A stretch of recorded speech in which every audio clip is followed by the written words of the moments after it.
Oi pessoal, eu sou o Rodrigo Salve, tudo bem? Eu sou o Celso. e hoje a gente vai discutir um nó que eu nem sei se é do trânsito, a gente vai tentar puxar pro trânsito, né? Que foi um comentário da Bia Viana fez no site. A Bia Viana escreveu assim, ó, em relação ao programa 36 do nosso trânsito. Amo! Legal, né? Acabei de me inscrever e sou fã. Faça como a Bia Viana. Não consigo parar de assistir. Que legal, hein? Mas aqui vai uma pergunta para o Rodrigo Santos. Atenção. Como é que se muda a cultura? Plantando a sementinha na terra deserta? Pois é, né? Caramba, é um tema... Até tossi, né? Sabe que Ele você, tá com frio, ele tá com frio. você que não tá em Curitiba, porque hoje tá muito frio. Tá muito frio. Início de junho. É muito frio. Assim, eu tenho muita inveja das pessoas que moram no norte e no centro-oeste. No nordeste. Até no sudeste tá mais quente. Né? Se bobear, até no Rio Grande do Sul tá mais quente do que tá aqui hoje. Tá, hoje Tá uma tá desgraça, gelado. mas tudo bem, né? Então, ó, tô com roupa para frio polar. Desse modo. Então, como é que se muda a cultura? Cara, praticamente, a cultura é uma coisa que ela muda, tipo, era glacial, né? Demora Ela muda muito. a cada centenas de anos. Ela não muda de hoje para amanhã, né? E ela não muda. Quem promove essa sementinha que falou não vê o resultado dela, em geral. Né? Claro, quando é uma cultura pequena, você consegue mudar, mas a gente está falando de um negócio muito macro, que não foi resolvido, foi melhorado e tal. Se você pegar o que era, mesmo com todas as coisas que acontecem no mundo e tal, que são uma desgraceira mesmo, o que era o mundo em 1917 é bem diferente de 2017. Nesses 100 anos, o mundo melhorou em vários aspectos, piorou em outros tantos, né?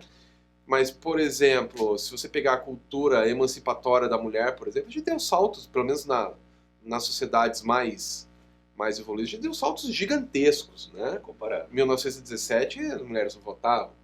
Nos Estados Unidos, por exemplo, em 1917, negros e brancos não podiam pegar o mesmo ônibus, né? Eles eram segregados totalmente. Então, muita coisa melhorou. Mas isso em 100 anos. Né? Então, a chance de Longo você... período. E as pessoas, elas imaginam que elas vão... Duas coisas. Que vão mudar a cultura no tempo da vida delas. Não vai rolar. Não vai rolar. Não uma coisa grande, talvez uma coisa pequena. E a segunda é que elas acham que vão mudar a cultura na porrada. Não muda na porrada também. Eu, enquanto professor, eu mudo a cultura dos meus alunos quando eu entro. Mas, claro, uma coisa pequena e você não muda na porrada. Você tem que mudar no diálogo. Você tem que escutar o que o outro fala, que é a coisa que ninguém quer fazer. Né? Porque você está imbuído da sua certeza. Então você não quer escutar. O Celso tem uma opinião diferente da minha. Eu não escuto a dele e fico tentando convencê-lo da minha. E eu tô fazendo a mesma coisa e daí vai, E daí né? você não chega em lugar nenhum. Esse atrito. Né? Ou só chega quando desgasta tanto, mas daí demora esse tempo, né? Que você Pois estava é. falando, que aí um fica talvez um pouco mais receptivo. Ou quando muda uma tecnologia, às vezes acontece também. Muda a cultura pela mudança da tecnologia. Então, isso que eu ia perguntar. A tecnologia às vezes traz algo assim muito disruptivo, né? É. Um termo que está na... Quer dizer, quando ela chegou, mudou completamente aquela realidade, porque ficou completamente sem sentido utilizar o padrão tecnológico anterior. Na cultura acontece isso? Por exemplo, dá para dizer que, sei lá, os grandes fenômenos pop provocaram isso, de fato? Ou nós estamos falando aqui só daquelas coisas do conjunto de valores e só não, né? Isso Pois, que é outra, né? é desgraça. Só a força de expressão.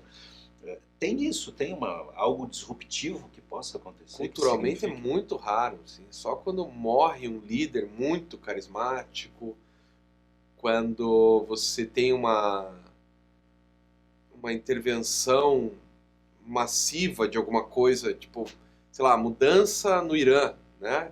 Que era uma sociedade relativamente liberal, aí vieram os ayatolás e mudaram, mas aí é uma mudança Imposição. Governamental, impositiva, impositiva, mas a sociedade aguentou. Se é só meia dúzia de pessoas, eles não bancam a sociedade inteira, né? Claro. É aquele esquema. O Brasil só tem pilantra no Congresso. Por que será? Mas, né? Eles não nasceram em Marte. Eles nasceram no Brasil e foram São fruto da votados nossa sociedade. pelas pessoas, né? Então, assim, não tem sociedade bacana com político pilantra, né? Então, se os políticos são todos pilantras, deve ter algo de errado com a sociedade, e é isso que eu tento mudar nos meus alunos. Mas eu não vou estar vivo para ver isso. Pois é, mas assim, entender, né, estudar, se informar Ajuda e pensar sobre o assunto ajuda porque pelo menos gera depressão também. Claro, lógico, né? E pode gerar euforia, entusiasmo, que às vezes lá na frente vira uma certa frustração, porque a gente cria expectativa de que dá para mudar rápido, né? Mas o fato de ter contato com mais informação, com mais culturas diferentes, pelo menos abre a possibilidade. E tentar entender o outro, né? Fazer esse exercício de entender o outro. Por que, sei lá, vamos pegar aqui no Brasil mesmo, por que um baiano é tão diferente de um paranaense? Além, claro, de que eu morro de inveja deles que não estão com o frio que a gente está, além desse fato, tem uma série de outras questões. Né? Tem a geografia, tem a questão histórica, tem a questão do ambiente mesmo, da forma como a cidade é construída. Tem tanta coisa que você nunca vai achar que um baiano é um curitibano e vice-versa. Né? Eu achei muito mais fácil ir para a Argentina.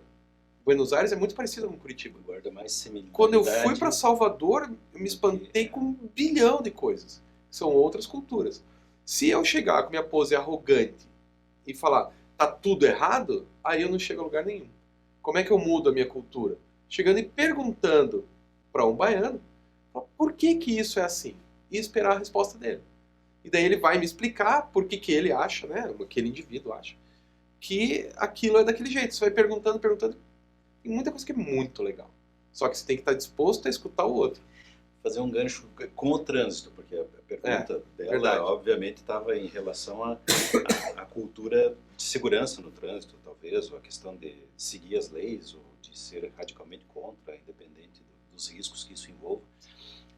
Nós vemos reflexos, apesar da lei ter esse esforço de ser nacional, nós vemos reflexos regionais muito importantes. Claro.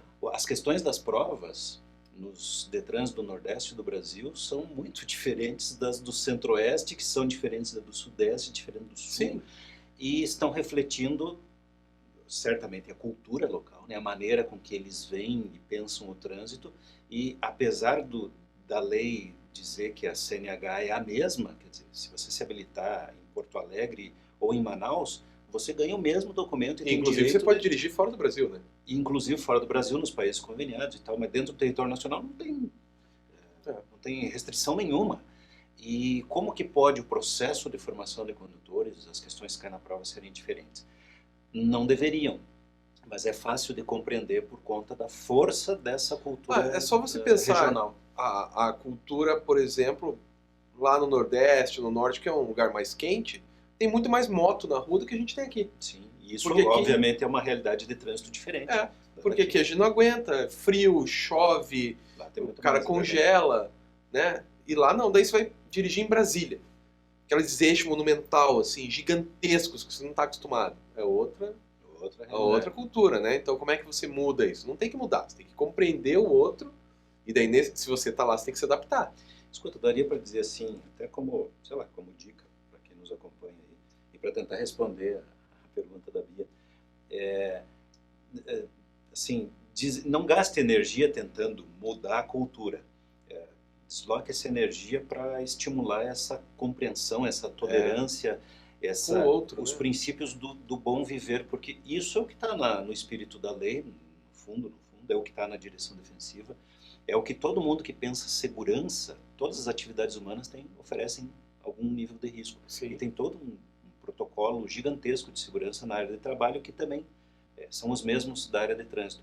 E eles estão baseados muito no seguinte: você não sabe o que o outro vai fazer, então, né, esteja preparado, né, e observe o que você está fazendo, o jeito que você está fazendo, porque você pode estar sendo o problema e não está. Né? Exato, e somos bichos sociais, né? Não tem como. Pois é. Você não tem como evitar isso. Daí esses baita nós que aparecem e que não tem resposta, esse como da cultura não tem resposta. Não há como mudar. Mas fazer, inclusive o que a gente está fazendo aqui, a gente tá mudando, um ambiente que é o que eu faço com meus alunos. É um ambiente que favorece, porque pelo menos as pessoas podem pensar, né? Esse é o propósito aí da década de ações, aliás. E é o propósito do nosso programa. Que bom que você gostou, Bia. Quem mais gostou também se manifeste, né? Escreva aí. escreve, deixa eu ver, aqui embaixo. Tem que ver onde que tá a linha de corte. Depende se o cara tá vendo no smartphone. Não, mas a linha de corte do vídeo. Ah, a linha de corte, tá aqui. Que assim. Isso aí. Muito bem. Até a próxima. Até mais. Tchau.